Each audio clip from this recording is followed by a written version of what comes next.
Hello, beautiful people.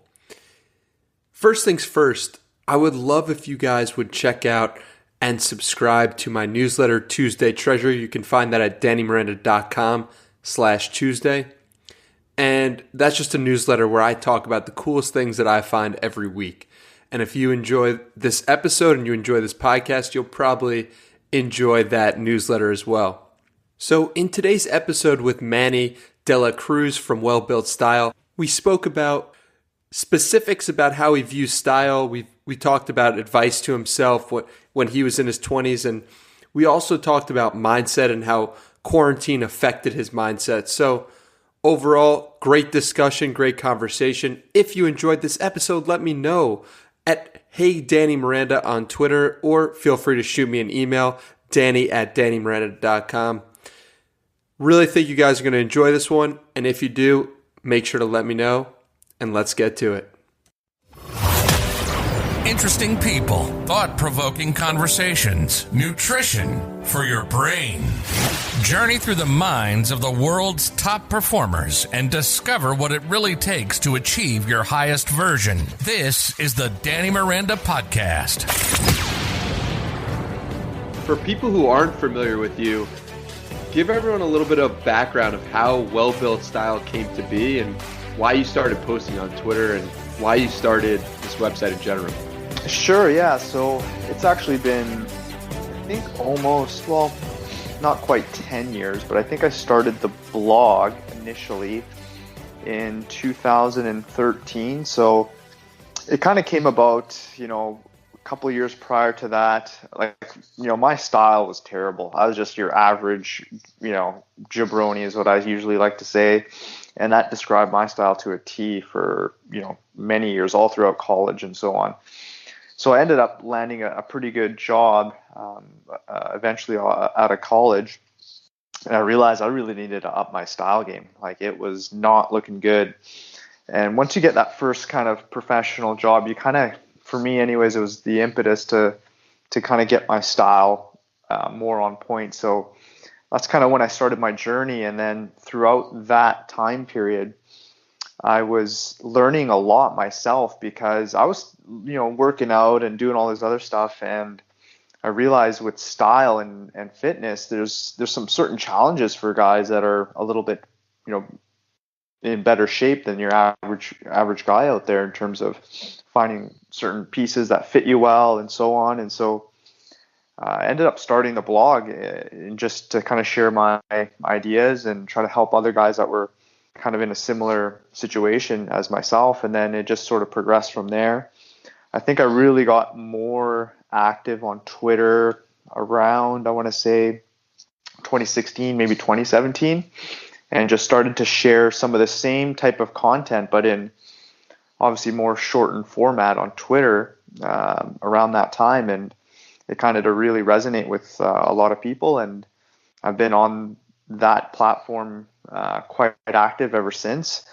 And I've been working on the same sort of stuff for a few years there now, and things have been growing nicely, and the response from everyone's been fantastic. So that's kind of a brief nutshell kind of history or timeline of Well Built Style. It's awesome, man. And the website, for those of you who haven't checked it out, is really just a compilation of style tips. And then what's so interesting to me is how you use that style and you use style as a way to kind of talk about how to become the best version of yourself as a man or as a woman, and just use that as a vehicle for growth. And so talk to me a little bit about how style transformed into becoming the best version of yourself. For sure. I think it was a change that I noticed in myself. And it's funny because there is research that kind of backs this up. But with style, when you start improving the way you look, you can't help but, improve the way you feel about yourself as well, right? Your confidence goes up as you improve your own style and stuff. So in addition to that, I think when you start to improve your style, there's a little bit of I guess there's a little bit of pressure I think you place on yourself because, you know, when you have good style, you know, you can't be the guy who's, let's say, you know, very stylish, but, you know, your career's a nightmare and your rest of your life's a nightmare. You're out of shape and it just doesn't, you know, there's a bit of cognitive dissonance, I guess, in your mind. So when I started improving my style, it was just natural for me to want to improve my career aspirations. I, you know, improve my relationship prospects and so on and so forth. So it was kind of like a bit of a snowball effect. And so I think that's where it kind of ties in.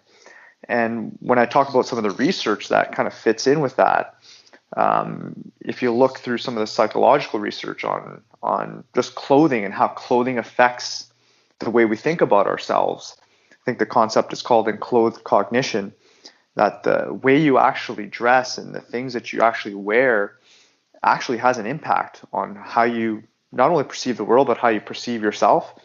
And kind of all that stuff ties together. So I try to make it a point that, you know, style itself isn't sort of, you know, an end point. It's really the beginning for a lot of guys.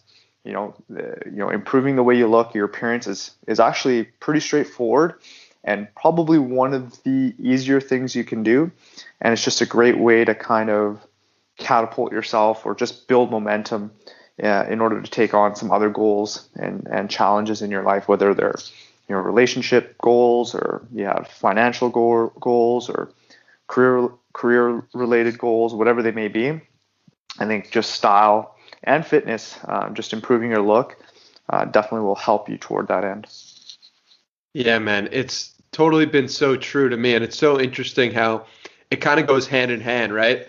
I started lifting weights and then 3 years ago, and then after I started lifting weights, it's like, well, you know, now I want to put the clothes that fit my body onto this. Now I want to, you know, improve my mind. And it's like, if you just get one win and then put another win after that, it leads you to a cycle of growth and leads you to just improve yourself. So I just so strongly agree with you in terms of totally. Just, yeah, I'm on the same page for sure on that. Yeah. I mean, it's such an easy, for me anyways, it's a small win, like to improve the way you look, your style. It's, if you're trying to get some positive momentum in your life, you know, just improving the way you look is an easy way, like that win that you're talking about, a small win, just to get things going in the right direction. And then, you know, then you're off to the races as far as I'm concerned.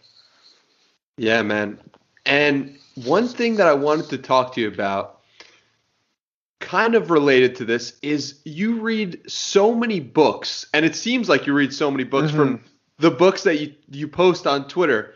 And my one problem with all the books that you post is that you don't typically source them. You don't. So what I end up doing, like 9 out of 10 times, is I type the quote into Google and from your Kindle, and I'll find the book that way. Yeah, that's smart. Yeah, you know, I know. You know I do a lot of that. Yeah, I totally get it. I mean, I do read a lot. It's slowed down a little bit now, but at one point I was reading, well, I wouldn't say, like maybe a book every couple weeks or something like that. Yeah, so man, it adds up. It adds up over time, and yeah, and I like sharing that. It's really kind of odd. It doesn't. I mean, I know some people are like, well, this doesn't fit in with style or fitness. He's just sharing some books that he's reading. But I read some stuff that I'm like, man, this is like powerful. Like, you know, small passages that are affecting my mindset. I'm like, man, I want to share this because I'm reading this and I'm like getting like, you know, fired up reading this. And I want to share it with other guys. I'm sure there's going to be other dudes out there that are like on the same page as me after read that, you know, excerpt or quote or whatever passage I've highlighted, and they're just getting fired up. And I don't know, it just, so I occasionally share those, and it's good to hear that some people enjoy them. Dude, I love them. It's like one of my favorite parts about your Twitter account is just like, I actually have this book right here, right in front of me, Fear is Fuel, that I've been meaning to jump into just because I saw you quoted a passage and I was like, all right, I'm hopping on this book. So it's like, it's fascinating to me. So give me some of the recommendation. Give me a book that you've gifted the most, Oh, that you love, that you would recommend to maybe yourself at 25, or okay. just you'd recommend in general. I would say in general, and even just at a guy at 25, I'd say Watch My Back by Jeff Thompson. I'm not sure if you've read that one, but it is probably one of my favorite books of all time. And just to give a brief synopsis of what the book is, so this guy is it's a story about a bouncer working in one of the dangerous cities at the time, I think in the UK, Coventry. But he didn't start out that way. He was a very scared, timid, fearful young man growing up. And he's very, very, just afraid of confrontation, physical confrontation, any type of confrontation. And he lived a very fearful life, very depressed, anxious, just a complete mess. And he realized he needed a change, and he actually needed to just confront his fears one by one. And so he ends up building this sort of fear pyramid, starting with some of the easiest things, easier fears that he can tackle. I think he said he was afraid of spiders or something like that. So he started with that and built comfort around spiders. And then near the top was physical confrontation. So he said the only way he's going to be able to get over this fear, or at least get accustomed to it, is if he just applied to be a bouncer at a bar. And so he ends up doing this, and the story kind of takes you on this journey with his experience, being a bouncer for, I think, at least a decade or something like that. And it's just a remarkable story because it shifts too, because he's a working class guy. He's working, a factory job at the time, and he wants to be a writer as well. And so you kind of have like two stories in one here, because as much as you learn about the author and his journey overcoming, fear of physical confrontation and so on, you also see him, become a writer, a published writer too. So it's all covered in the book. It's fantastic if you're, a young guy who's kind of lost and need a little bit of a kick in the rear there in terms of motivation. That is a fantastic read, and it's something I've read. I'll read it, at least once a year, kind of thing. So, an awesome story. Wow, awesome! That's actually one I've never heard of, and I'll definitely link that in the show notes at dannymiranda.com/Manny. Awesome. So what I'm really curious about is kind of changing gears a little bit back to the style element of things, is what are the biggest misconceptions you see that people have about style and keeping yourself in good shape physically? I want to say the biggest misconception is that it's a lot. It's complicated. It takes a lot of work and tons of effort, and it's confusing. And it's just, why bother, right? Especially with style, people, especially guys, just think there's too much to try to know, and they don't have the money to spend on expensive stuff, et cetera, et cetera. And I think one thing you'll notice from the stuff that I share and kind of my philosophy is that you can really keep things very simple. Like, in fact, it's better to keep things very simple. You don't need to spend a ton of money. You don't need to buy any luxury clothing or anything like that. Just simple stuff that fits you well will, set you apart from anyone out there. And same goes with your fitness, right? I think these days there's tons of different diets and training regimens that are out there, and people market them in different ways. But at the end of the day, I think the average person has an idea of what a good diet is and a half decent training program is, right? It's not anything complicated. It's just a matter of actually doing it and applying yourself, right? And building that habit. So I think those are the big misconceptions people have, is that somehow you need to make this into some complicated, complex, endeavor, when really a lot of this stuff is very simple. And, the simple approach is actually the best approach. And it's so funny how often we find this throughout different facets of our life. whether that be writing or starting a blog or starting a Twitter account or, becoming the type of person you want to be. It's like the simplest thing is often the right answer. Yeah. And we can be going in different directions, and when I was younger, I was always looking for the quickest route or just the easiest thing to do. But what you really find is the simplest thing is often just putting in the work in terms of the gym, choosing the simplest clothes. Like something that sticks with me is like, from your advice, is don't wear clothes with big logos on them, right? Just like simple clothes, exactly. like t-shirts, black t-shirt, blue t-shirt, great, V-neck. Like it doesn't have to be complicated. And if you just pair it with colors that make sense, like you're in good shape. So yeah, totally. Man, I love it. Just keep it simple, right? Plain t-shirts, plain jeans, some good shoes. Get yourself in shape, and you're good to go. It's guys tend to overcomplicate things. I think it's just human nature, but really the simplest approach is usually the best. For almost anything that you're trying to achieve.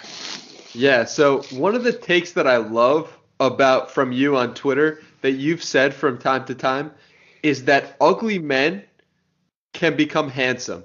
So Can you expand on that a little bit? For sure. I think I wrote a whole email on this. It's the ugly handsome concept, and I totally 100% believe it's real. I've seen it. I see it all the time, actually. And really what I mean here is, and I'm sure you've seen this, in your own experience as well, is that there are men out there that are objectively not very good looking in the face for whatever reason, but everything else about them, their physique, their style of dress, their attitude, what they think about themselves, what they think about the world, all those things basically signal to us and the rest of the world that this individual is a handsome man. So really that's what I'm trying to tell guys is, don't worry too much about things you can't control, right? Like you can't control, your genetics, the way your face looks, or any of that kind of stuff, without, invasive plastic surgery, etc. But the things you can control are, the condition of your physique, your style, and your attitude and mindset. Those are things you can totally control. And, when you do control them and you get them set in the right way, in the right direction, you can actually catapult yourself into that quote unquote, handsome man category, even though you are technically, ugly in the face. Yeah, I love it. I love it because it just gives you hope as a man, right? Totally. Yeah. It doesn't matter where you start. It just matters that you put in the work on your mind, on your body, on your style. And it's like, oh, well, you just transformed yourself. And totally. Yeah. And what's so interesting. Sorry, to cut you off there. I was just going to add one extra little point.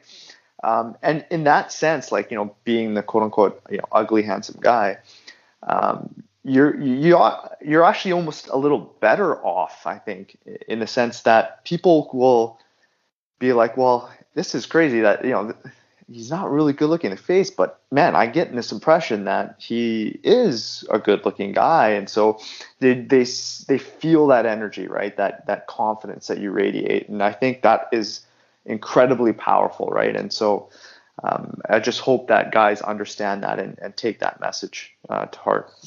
Yeah. And it's so interesting too, right? Because who would you rather go to for advice? Would you rather go to someone who like started in a worse off position and built themselves up? Like just take it in weightlifting, for example. Would you rather go to someone who started off skinny and then became jacked, or would you just rather go to someone who looked like a horse and was jacked to begin with? Like totally, yeah. Exactly. Like the point is, if you can transform your circumstance, which you can, if you can do that successfully, you become more of an expert than someone who is naturally born with that thing that you want.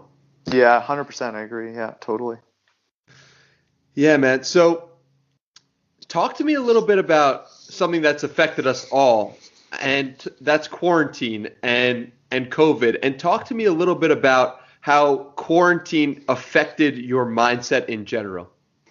Yeah, that's a good question. I mean, I think I've been fortunate, especially, where I'm living. It's I know other places had really, really strict lockdowns for a long, long period of time here. So we were kind of lucky where I'm at. The lockdown wasn't as long or as lengthy, and even today, things seem a lot more normal than probably most other places.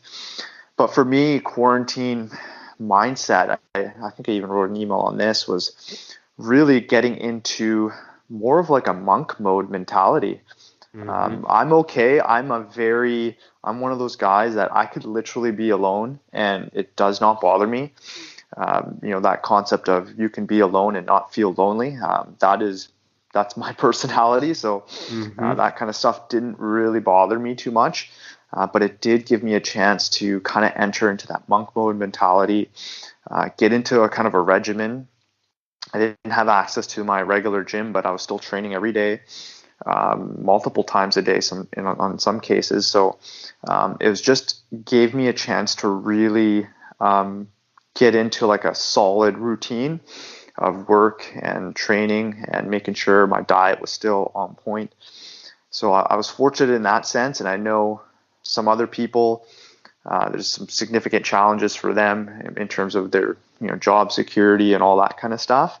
I think I was really lucky I didn't have to really deal with any of that kind of stuff. So it was kind of easier for me to really work kind of on myself for the length of that lockdown. So I was totally into monk mode for the lockdown.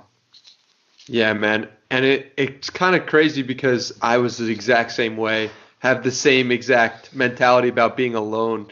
And it's just like I used it as I said to myself, listen, this opportunity right now will either make me or break me. And I can do everything in my power to improve, or I could just, play a victim and say like my circumstances and the gym isn't open and, it's harder to eat right. But instead you turn that and flip that on its head, right? And you look at everything that happens as there to benefit you. Almost like that Jocko good video mentality, where it's just like, okay, great. We're in lockdown. Amazing. Like, let's make something out of it. 100%. Yeah. And when you start viewing the world like that, it's like when even the challenges, the quote unquote challenges are there to benefit you, it leads you to just allow yourself to improve in every aspect, and everything is there to serve you. Oh, totally. I agree. Yeah. Yeah, man. So talk to me a little bit about who taught you about good style. Was it just something that you looked up on the internet, or you reached out to people? Like, this is something you've obviously spent a lot of time with and you've become quite a master at. So I'm curious, who were your influences on this type of stuff? Yeah, there's lots of great guys out there with awesome content that I've definitely used as an influence or have influenced me. I'm sure some of my guys that follow me are familiar with Tanner and Tanner Guzzi's work there over at Masculine Style. He's been doing it for longer than I have. And I think he was probably one of the first guys I stumbled across, I think, when I was first kind of improving my own look. And his stuff is awesome. I think what's really different about him is he really takes a high level approach and kind of looks at the philosophy behind style and sort of kind of the aesthetics, what you kind of want to, what kind of message do you want to, convey with your style versus, what I focus on is mostly more of the tactics and tips and tricks and things like that can help guys out. Other guys that have been around that have influenced me are guys like Antonio Centeno from Real Men, Real Style, Aaron Marino from Alpha M. So those guys are, their content is amazing and definitely influenced me and helped me with developing my own style. And then the rest has just been, a lot of it's been experimentation, to be honest, over the years, doing things wrong, learning that way, trial and error, trying things out constantly. And, you do that over enough number of years, you're going to start to build your own expertise and knowledge base in that area, right? So it's been many, many years of just trial and error in combination of taking some influence from other style guys out there and kind of putting it together in my brain and coming up with my own kind of spin on it. Yeah, man. I love that you looked at those guys and instead of saying to yourself, they're already doing something like this. They're already posting about style and how to improve your look. That doesn't mean that you can't do it too in your own way. And I think a lot of people get caught up in this in thinking that, if someone else is doing it, that means you can't, or you can't do it in your own way. So yeah, kudos to you, man. And just, it's very incredible to see, because I think that holds a lot of people back, and maybe that's something you didn't even think about, but it's very interesting.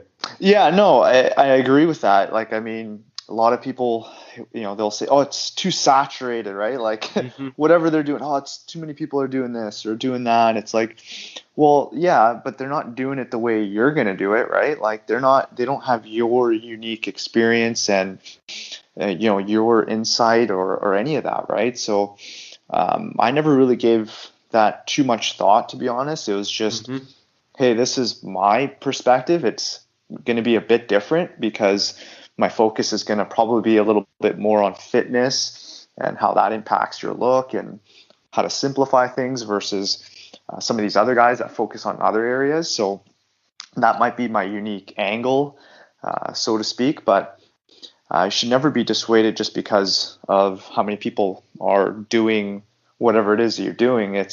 You got to think, well, what can I do that's maybe a bit different? What are my experiences that are allow me to come up with a unique kind of viewpoint in whatever area that you're interested in. Absolutely. So going back to mentality in general, talk to me about some of the ways that you actively condition your mind, whether that be reading or whatever it may be. I'm curious about the ways that you're doing that today. Yeah, I think a lot of it is the reading. You can, if you look at some of the books that I read, they're very heavy on mindset. So I'm constantly reading those types of books, and I'm kind of a sucker for your special forces memoir. I don't know why I like those books, but I will read one of those whenever I just need like a little injection of whether it's motivation or just, get myself out of a mental rut or whatever. I'll read one of those memoirs and, it just gets me fired up for some reason just to read them. Because I'm getting an insight into their mentality and what their mindset is like, and it resonates with me. So that helps a lot. Certain podcasts, I'm a big fan of Jocko podcasts. I'll listen to that as well. So that helps, usually because, I walk into work in the mornings, and so I'll be listening to something like that. And then of course the training, right? I'm doing a lot of, weight training and, also still training jiu-jitsu as well. And I find that, together really helps with, keeping my, mindset, sharp and on point. So those are just some of the things that I'm doing on a regular basis. Dude, so you mentioned Special Forces memoir books. One I have to recommend if you haven't checked it out is Resilience by Eric Greitens. Yes, I've read that one. Yeah, that is really good too. It's one of my favorites. I read that in the past few months and I was like, oh my God, I'm blown away by this. I'm going to come back to this so many times throughout the course of my life. Yeah, that's a fantastic read. Recommended as well. Yeah, so you mentioned walking into work and that you go to work, and you also run this well-built style on the side.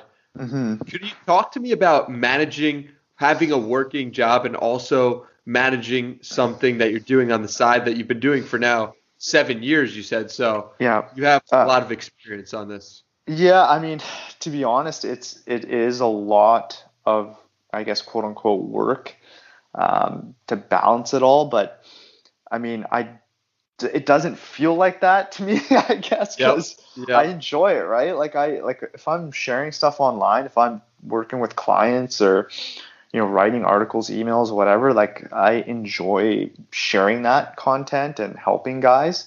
And it actually kind of fuels me a bit. I think in some cases it'll actually recharge me as well, especially when I see the positive feedback from clients or readers sharing stuff in the DMs. Like that really gives me the fuel to keep going with everything that I'm doing, right?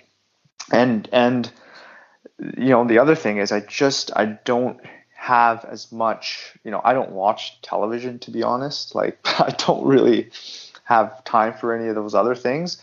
My priorities are maybe different from a lot of other people. I just enjoy what I do, and I want to, spend as much time. If I have any free time, it's like, hey, I want to read, I want to work out, I want to do jiu-jitsu, I want to work on my site, I want to hang out with my kid, hang out with my wife, my family, that sort of stuff. So I cut out all the other stuff, basically, all the other things that I don't feel bring value to my life. I just don't, engage in any of that stuff and really just focus on all the things that I want to do. So I think in terms of time management, you really just got to look at, analyze your day, analyze your week. Like, what are you doing, hour by hour, and see where, hey, wow, I'm like wasting 2-3 hours a day, doing nothing, just scrolling on whatever or watching TV. It's like, well, in those 2-3 hours, you probably could have got a weight workout in, you probably could have done a little jiu-jitsu, you could have done who knows what, right? So I think you really need to analyze your time, how you're using time, and then take a look and see where you might be, where it could be better spent. Yeah, man. And it's crazy how much I align with you on this type of stuff, and how good it feels when every single action you take is in alignment with who you want to be. And it certainly sounds like you are doing that throughout the day. It sounds like you are doing that on a weekly and monthly basis. And so talk to me about your purpose. Talk to me about what drives you and gets you jacked up in the morning, because I'm super curious about this. I just want to be better, like just better all around. I'm like any other. I mean, was it Ray Lewis says? I don't know if you're familiar with Ray Lewis, famous football player. No man wants to be average. No man wants to be average. Who wants to be average? No one, right? Like we all want to be better, and I'm the same way. And that's kind of the big driver. It's like, hey, I can get better. No matter how good I am at whatever it is, there's always tons of room for improvement. And that like motivates me, right? It just fuels me to see, what could I possibly do? How much better can I get? Like I want to know, right? I want to see. I want to try, right? So I think for me that's the ultimate motivation, and it's better across the board. Better at being healthier, stronger, better husband, father, whatever it is, it's across the board. I just want to be better, and that motivates the hell out of me. Were you always like that? Were there ever periods in your life when you weren't, where you can remember, oh, I'm not trying to get better, I'm just coasting, or I'm just mediocre, or whatever, and that's fine? Were you ever like that? Or totally, like that was me probably throughout high school, college, after early part of post college, maybe. I was doing fine. It wasn't, everything was, my life was good, but I definitely didn't have the same drive. And I think a lot of that started to change as I got a little bit older, in my mid 20s, I guess, something around there. I can't even remember what switched in me, but it was like, hey, I can do a lot more. I don't know how that epiphany came. I'm like, man, you're not doing as much as you possibly can do right now, and you can do a lot more. You're capable of more. You can, improve, where you're at across the board. And I think some switch flipped in me, and it definitely changed my mindset from then on. and I've been on Yeah, that path. And ever since, and then getting married and having kids and stuff like that, even that drive is become stronger actually in recent years. So, but I definitely didn't start out this way. That's for sure. Yeah, it's so fascinating because I would love to. I don't know if you journal, but I would love to figure out what that flip was that switched in your head, because I think that's really valuable to a lot of people who are just maybe just coasting or on average, or maybe just don't know where they want to go, or drifting or whatever, to know that someone else also was like that. Like, I was definitely the same way in high school and college. And it's like, that's normal to be coasting and to be average. And obviously that's why it's average, right?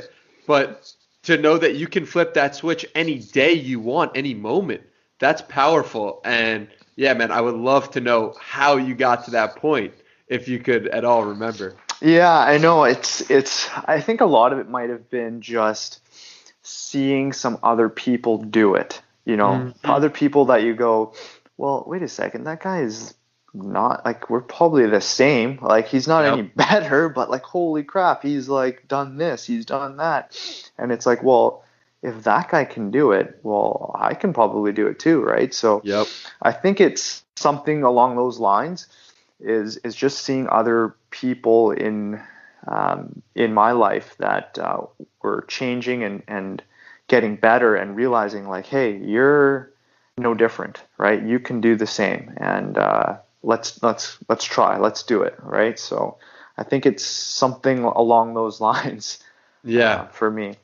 Yeah, it makes complete sense. And it makes me think of actually a story about a CrossFit champion and a beast of a man named Matt Frazier. And how Matt Frazier got into CrossFit is kind of an interesting story. I think he was going around to his buddies, and he was looking at their measurements for their wrist size and their biceps, and just like looking at them and comparing himself and realizing, oh, like, we're not that separate. Like, we're actually kind of similar. And so he took that step to go into CrossFit as, I believe, a previous weightlifting champion, because he looked at his friends and was like, I could do that too.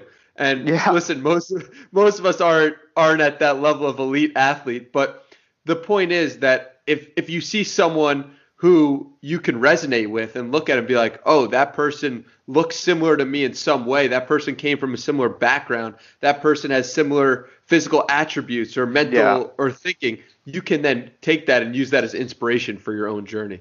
Totally. I totally believe in that. I think that it's almost like modeling behavior, right? It's a powerful way to get into someone's psyche, right? If you see someone who's very similar to you, to see them do something and improve their life and do something incredible, it definitely fuels your fire to do the same.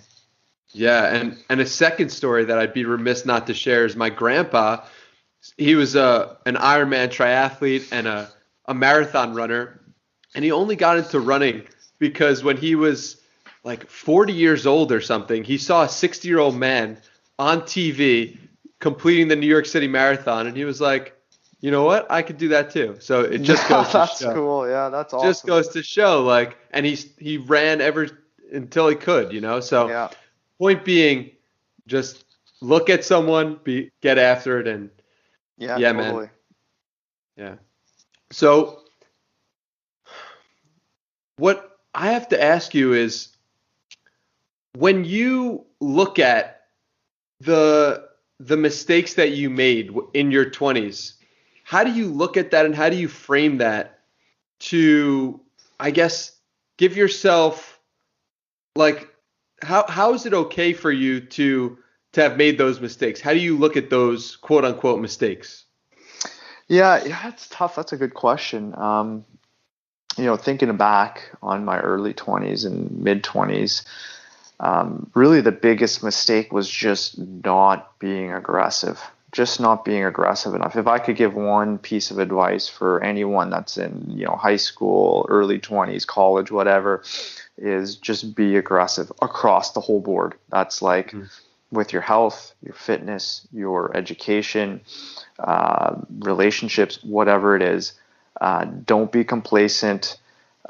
take chances, start taking big chances. Like, don't even worry about failing. Like, that's not even a big deal at all. And I think that was something that probably held me back from a lot of good things during that time, was just not pushing myself as much as I should, not taking enough chances, and just not being aggressive overall.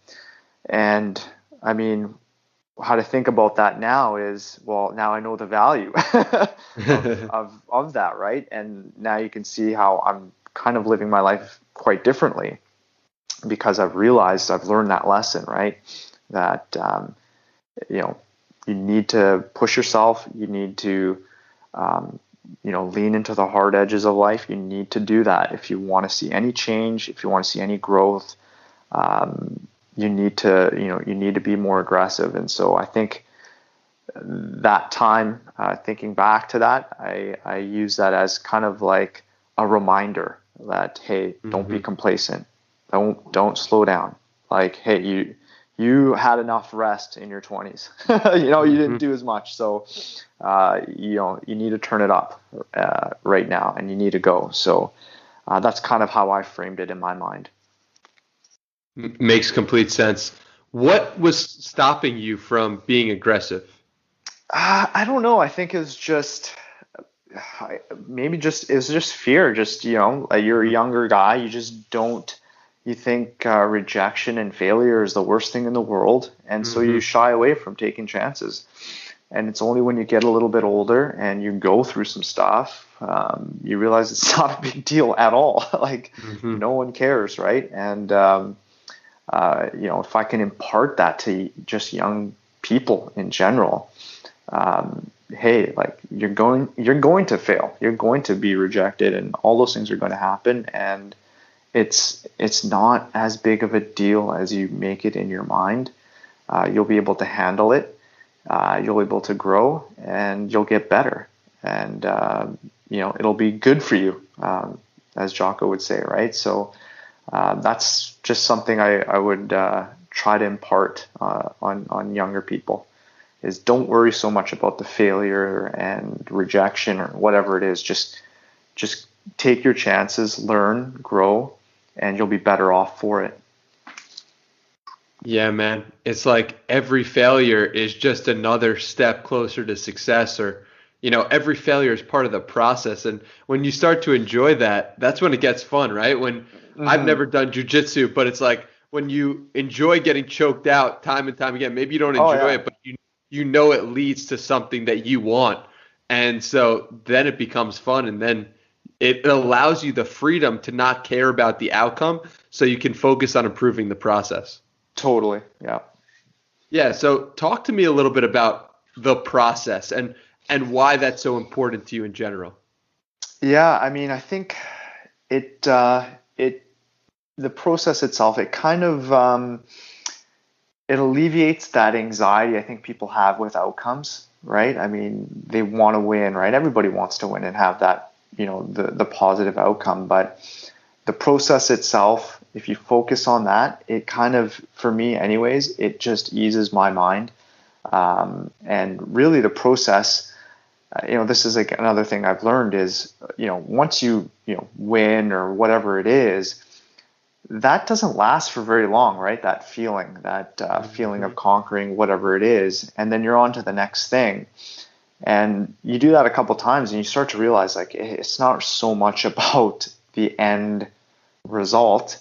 It's really, when you think back about it, it really is just that process, that journey, right? That's the thing that you're going to remember the most about, right? The ups and downs, and just pushing through some tough times and all that kind of stuff, right? I mean, you're going to think about that more than the moment that you achieved victory or you achieved your goal. So that's why I'm trying to focus more on that kind of being present-minded about the process and the journey, just because that's where kind of all the good stuff really is in terms of your psychology, right? What you think. So that's kind of how I think about it, anyways.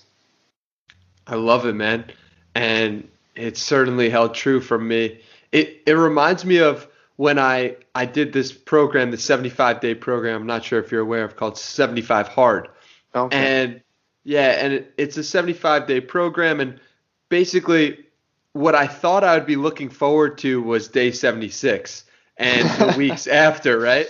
While I was doing this. And what I realized was like, oh my God, doing it was the fun part. So yeah, I just relate so much. And it was a lesson to me, like to realize that the joy and the celebration only lasts for a second, but if you can enjoy the process and doing the difficult things, that lasts for as long as you continue on the journey. Totally, So, yeah. That's just how I think about my jiu-jitsu journey, right? Like I'm a blue belt now, and people are always so like fixated on the belt. Oh, I can't wait to be a blue belt. Oh, I can't wait to get my purple belt, and et cetera, mm, et cetera. And I honestly, and I tell guys, I'm like, I don't really care too much about the belts. I mm, just like being here on the mats and getting better and just getting a little bit sharper and just improving whatever little bit I can each day, each session, and that's yeah. what gets me fired up. Yeah. So talk to me about how you got into jujitsu in general, because it's always something that I'm curious about and that I've flirted with doing myself. But talk to me about why you started doing it and just how you got into it. Yeah, I got into it a few years ago. My friend was actually into it, and then he influenced me. Hey, you got to start doing this. This is awesome. It's like, I've done kickboxing, I've done some, a little bit of other combat sports, kind of dipped my toes into that. And I did a bunch of other, more conventional sports as a younger guy. But a good friend of mine was in it and said, you got to do this. You're gonna love it. And so I ended up giving it a shot, and I was basically hooked after day one. Really, I thought, man, this is fun. You learn a ton, and it's just it is almost like a superpower, I'd say. It's pretty remarkable, especially when you're really new and you see some of the guys that are more experienced, and they don't look like much physically. You go, well, I'm in way better shape. I'm stronger. I'm more athletic than this guy. There's no way he's going to be able to submit me. And then you get choked out like over and over, and you go, okay, I want to know what this is, right? Like I want to learn this too. This is crazy to me that a guy that I outweigh and I'm more athletic than, and etc., is easily just submitting me over and over again. It's like, I want to be able to do that. So that kind of got me hooked a few years back, and I've been doing it ever since. Yeah, it's just crazy to think about that, somebody could kill you, right? Who knows jujitsu if they wanted to, and Hmm. you could do nothing about it. That part of it, and knowing that that exists, like makes me want to step into the arena, because Hmm. it's like I just don't have that power that you do. And so Totally, yeah. and that goes back to like just improving whatever you can find to improve yourself in. There's always something, no matter how eminently qualified, as Jocko would say, you are, you could still do something to get better. And Totally. yeah, man, it's just jujitsu's right there on that list of like, oh shit, like if it ever came to it and someone knew jujitsu and I didn't, like I'm screwed. Yeah, you'd be in trouble for sure. Yeah, anybody who's got Yeah. some combat sport background, whether it's jiu-jitsu, judo, wrestling, boxing, whatever. And it's crazy. You don't even need that much with a lot of these combat sports. Just, if you did a year or two of solid, let's say judo or wrestling or boxing, you would have no problem with, the average guy on the street. It's pretty remarkable in that sense. That's why I always recommend guys do some type of combat sport, whatever they might be interested in. It doesn't have to be jiu-jitsu. It could be, I don't know, wrestling or something, or judo or boxing maybe, right? Or Muay Thai, just to, supplement your weight training, just to improve your capability as a human. Mm-hmm.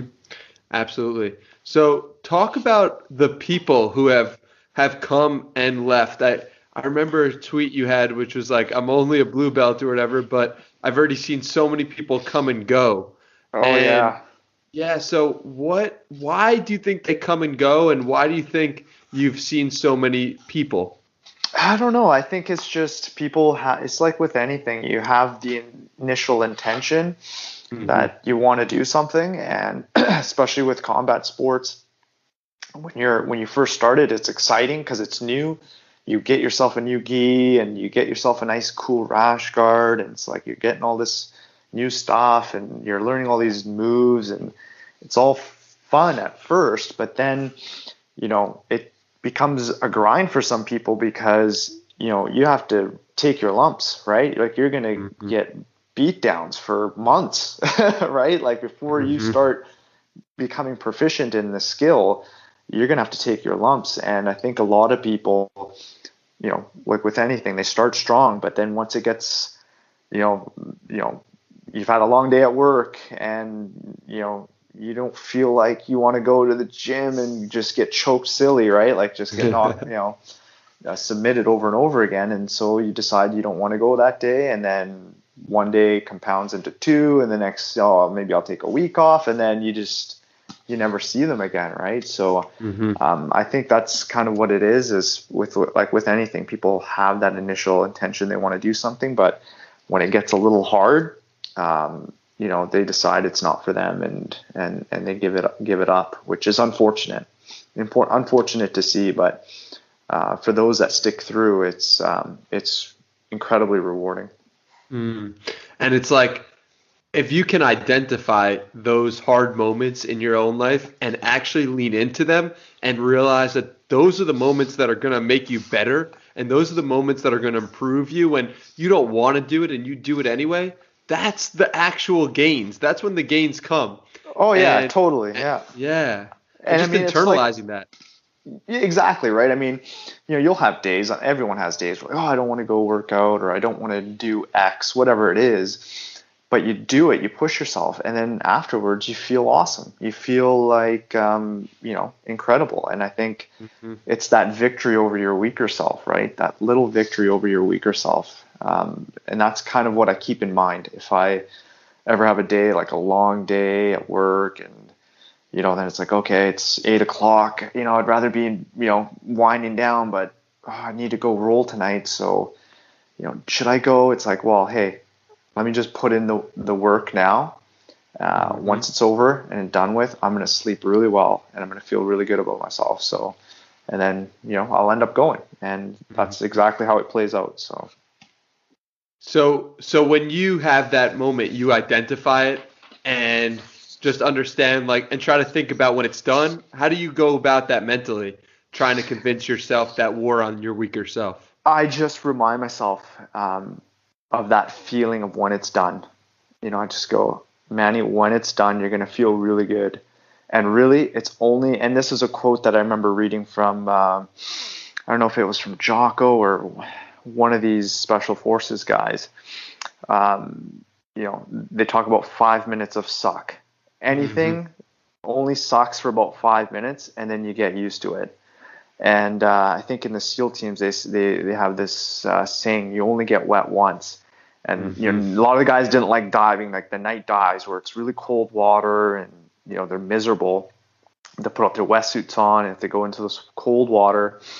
But the adage was, hey, you're only going to get wet the one time once you dip Hmm. yourself in, and then you're going to be fine. You'll just be used to it, right? And so I kind of remind myself the same thing. Hey, it's going to be this workout's going to suck for the first like couple minutes as you're just warming up or whatever. But once you get in there, you'll be fine and you're going to, do the workout and then you're going to feel really good afterwards. So that's kind of Hmm. the mindset that I try to take on those days. I love it, brother, because, and I love that saying, you only get wet once, because I take cold showers for 5 minutes. And Hmm. what happens is the first 5 seconds are always so painful and excruciating, no matter where on the body it is. But it's not that bad after 30 seconds of it. And after 2 minutes, I'm just in comfort. So Yeah. it's like, it's really interesting how it applies across the board. And you really just, it's taking that first step. It reminds me of Mike Posner. He walked across America on foot. And he said the hardest part of every day was just the first step. Once I was in motion, once I was actually out there, it was easy to stay in motion. But that first step was always so challenging for him. So Yeah, I get totally. it. I agree. Yeah. Yeah, man. So you've mentioned before about your blood work, and this is an interesting thing because I'm actually getting my blood work done on Monday, and I'm curious for the first time. I'm curious what convinced you to do this, and what do you look for? So talk to me a little bit about your blood work. Sure. Yeah.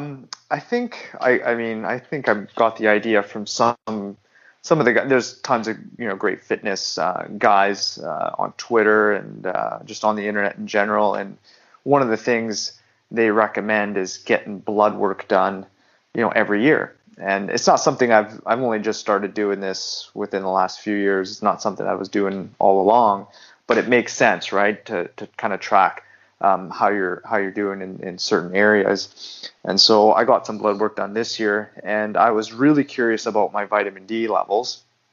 Not just because of COVID and all this other stuff, but just in general. It's vitamin D is very important to the body. It does a whole bunch of stuff. So I wanted to definitely check in on that. But if I was going to get blood work done, I figured I might as well, check a few extra boxes and get some other stuff checked out as well. And so, checked out my testosterone, my blood lipids, insulin, that sort of stuff. Just the basic, I guess, key markers for your overall general health. And so I got that done this year, and I did do, I think, an email on it as well. And my blood work turned out to be very, very good, and which I wasn't super surprised with, considering my lifestyle and the way I train and eat. I think it was pretty, unsurprising to me.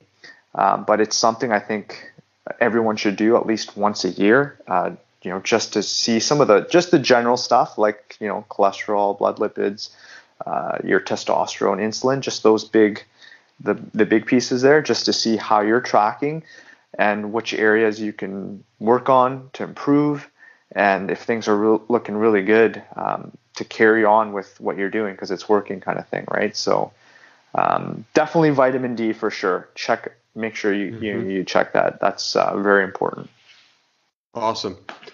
So you mentioned before how you live your lifestyle, and you've mentioned briefly what your lifestyle entails with jiu-jitsu, weightlifting. Can you give us a description of what you do just on a weekly basis, like what your routine looks like? Sure, yeah. So for weightlifting, I will train, 3 sessions per week, usually Monday, Wednesday, Friday. I've got a good kind of a private, sort of semi-private gym kind of scenario, so I can get those workouts in usually, if not early in the morning, mid-morning, for sure. And then I will roll 3 times a week, which will be in the evenings. So Monday, Tuesday, Thursday. So Monday is a big day, right? So I'll train in the morning, weightlifting, and then roll in the evening.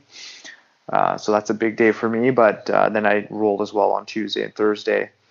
And then the other days, like Saturday, Sunday on the weekend, I'll do some hill sprints for some conditioning, extra conditioning. And then I'm doing lots of just walking. I walk to work, I'll walk around, my neighborhood quite a bit. I'm with my kid outside in the parks and stuff like that. So that's kind of the rough routine. My weightlifting routine itself, the actual routine I follow, is super straightforward. It's a simple push-pull legs split. So I'll do a push on a Monday, so that's all chest and tris and that sort of stuff, shoulders. A pull or back work and biceps on Wednesday, and then legs on Friday, and I just kind of rotate through that. I've been doing for probably at least 4 years now, this style of split, and things have been working well for me, so I'm going to continue on that path. Excellent, brother. And before we let you go today, I'm so curious about any pieces of parting wisdom you may have, because you've read so many books, you've experienced a lot of life, certainly a lot more life than I have, and curious about any pieces of final parting wisdom you have for the listeners of the Danny Miranda podcast. I would just go back to that message I had about being more aggressive, just taking more chances and not getting too concerned about the failure and the rejection along the way. You only need a couple of big wins to really change your life, and you don't know where those are going to happen or how they're going to happen. But the more chances you take, the more likelihood you'll get some of those big wins coming your way. So that'd be my parting wisdom: is be more aggressive. I love it, brother. Where can everyone find you on the internet? I'm at Wellbuilt Style on Twitter. I'm also on Wellbuilt Style on Instagram. Not as active on that platform. Twitter is probably the best. And then you can also check me out on my website, wellbuiltstyle.com. Awesome. And everyone should go check out those resources. They've helped me immensely.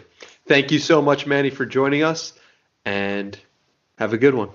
Thank you, Danny. Appreciate it. That was my conversation with Manny Cruz from Wellbuilt Style. If you enjoyed this conversation, let me know on Twitter at HeyDannyMiranda, or feel free to sign up for my newsletter, Tuesday Treasure. You can find that at DannyMiranda.com/Tuesday. That's all for today, folks. I truly appreciate you listening to the final seconds, and have a great day. Until the next one.